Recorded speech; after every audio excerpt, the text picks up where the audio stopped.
Hello everyone, আজকে আমরা চলে এসেছি একটা না দুটো জায়গা তোমাদের সাথে শেয়ার করতে। তো আমরা ফার্স্টেই কাঁচরাপাড়া স্টেশন থেকে নেমে টোটোতে উঠে পড়েছি।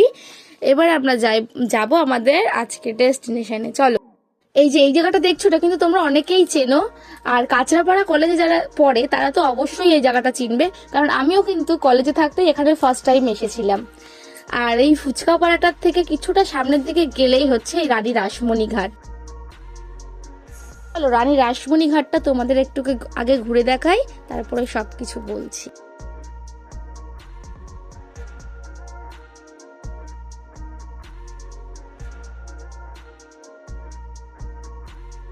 এখানে অনেকগুলো মন্দির হয়েছে এখন নতুন, সেই মন্দিরগুলোতে গেলাম, প্রসাদ খেলাম, তারপর চলে গেলাম একটু গঙ্গার পাড়ে। দেন ওখানকার সবচেয়ে পুরনো আর সবচেয়ে বড় মন্দির হচ্ছে এটা। অনেকটাই দক্ষিণেশ্বরের মন্দিরের মতন, তাই না? আমরা মন্দিরের ভিতরে যাই, আর ওখানেও কিন্তু মা কালী প্রতিষ্ঠা করা আছে। আমরা মাকে প্রণাম করি।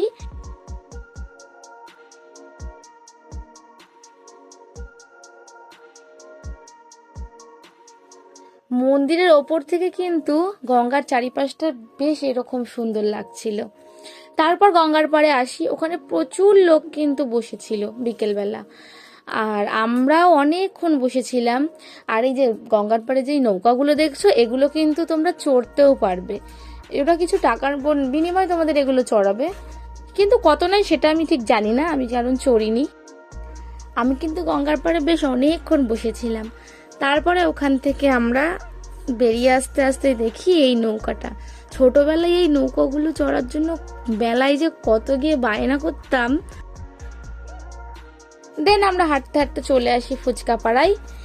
এই দেখো, এটা ফুচকা পাড়া কেন বলো তো, এখানে প্রত্যেকটা বাড়ির সামনেই সবাই দেখি ফুচকা বিক্রি করে, তাই এই পাড়াটার নাম নাকি ফুচকা পাড়া।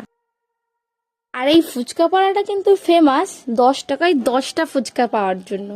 হ্যাঁ, এখানে কিন্তু যে কোনো এতগুলো দোকানের মধ্যে যে কোনো স্টলে তোমরা যাবে, যে তোমরা কিন্তু 10 টাকার 10টা ফুচকা খেতে পারবে, যেটা কিন্তু এখন বর্তমানে আমার মনে হয় এই ফুচকা পাড়া ছাড়া আর কোথাও পাওয়া যায় না। এখানে কিন্তু শুধু জল ফুচকা না, আরো প্রচুর রকমের ফুচকা পাওয়া যায়। Chicken fuchka, mutton fuchka, ice cream fuchka, মিষ্টি দই ফুচকা। আমি কিন্তু এখানে আসলে সব সময় এই ঠাকমাটার দোকান থেকেই ফুচকা খাই।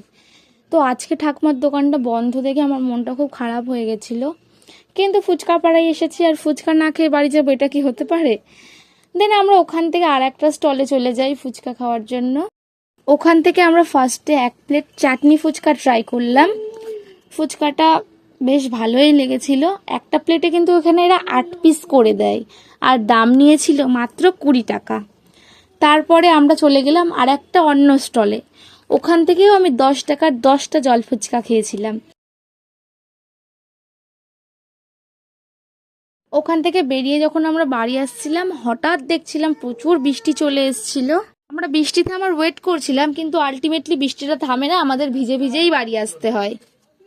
কাঁচরাপাড়ায় আসলে অবশ্যই একদিনকে এই রানী রাসমণি ঘাট আর ফুচকা পাড়াটা ঘুরে দেখো, তোমাদের ভালো লাগবে। আর ভিডিওটা ভালো লাগলে একটা লাইক করে চ্যানেলটা সাবস্ক্রাইব করে দিও। টাটা।